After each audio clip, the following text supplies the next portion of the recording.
নেতাদের কর্মীদের যে আমরা কষ্ট করেছি 17 বছর, এই 17 বছরের ফলই হচ্ছে 5ই আগস্ট সম্মিলিতভাবে এই কাজ করেছে।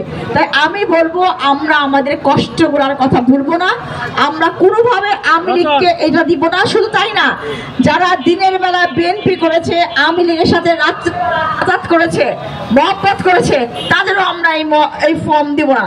আমরা দিব যাদের আমরা রাস্তাঘাটে পেয়েছি, আন্দোলনের সময় যাদের পেয়েছি তাদের আমরা এই ফর্ম দিব প্রথম দিকে। এবং যারা বিএনপি করেছে কিন্তু অনেক সময় মিছিল মিটিংয়ে যেতে পারে নাই, কিন্তু তারা অন্য কোথাও যায় নাই, তাদেরও আমরা এই ফর্মটা দিব।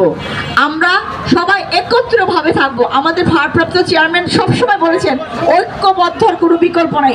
আজকে আমরা যদি সবাই একত্রিত থাকি তাহলে কিন্তু আমাদের কেউ ক্ষতি করতে পারবো না, কোনোভাবেই পারবে না। তাই আমাদের আহ্বায়ক আমিনুল হক সাহেব, আপনারা জানেন উনি একজন স্বচ্ছ রাজনীতিবিদ এবং আমাদের